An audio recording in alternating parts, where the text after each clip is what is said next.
आज प्रस्तुत है गुरु और शिष्य की बहुत ही मनोरंजक भी और शिक्षाप्रद भी कहानी। इसे अवश्य सुने। एक आश्रम में एक गुरुजी रहते थे अपने 4 शिष्यों के साथ।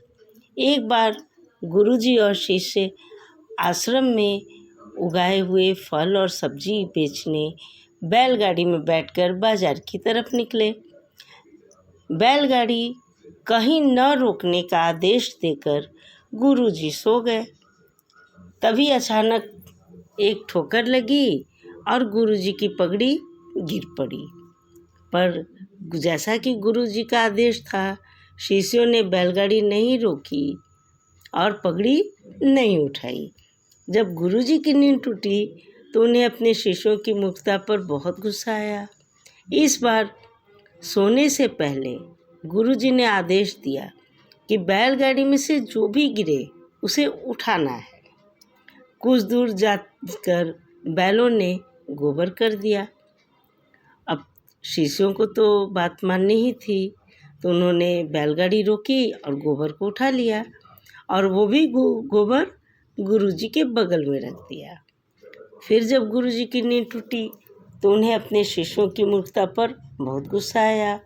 इस बार उन्होंने सोने से पहले कागज़ पर एक लिस्ट यानी सूची बनाई, जिसमें किस सामान को उठाने के लिए रुकना है और किस सामान के लिए नहीं रुकना है, यह लिखा था।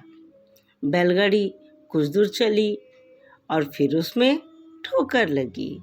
लेकिन ये क्या, इस बार तो गुरुजी ही गिर गए और गुरुजी बैलगाड़ी से लुढ़क कर एक दलदल में फंस गए। शिष्यों ने गुरुजी की दी हुई सूची निकाली और देखा कि उठाने वाले सामान में कहीं भी गुरुजी का नाम नहीं था। गुरुजी चिल्ला रहे थे और शिष्य मुँह झुकाए खड़े रहे कि वे तो अपने गुरु की आज्ञा मान रहे थे। तभी वहाँ से एक बूढ़ी औरत निकली। उसने पूरा नज़ारा देखा और शिष्यों से गुरुजी को निकालने को कहा। शिष्यों ने पूरी कहानी कह सुनाई। बूढ़ी औरत ने शिष्यों से कागज़ लिया और उठाने वाले सामान की सूची में गुरुजी का नाम लिख दिया।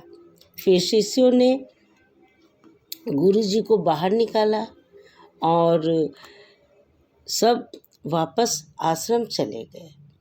इस कहानी से हमें यह शिक्षा मिलती है कि हमें व्यवहारिक होना चाहिए, न कि किसी बात का अक्षरशः पालन करना हमारा धर्म है।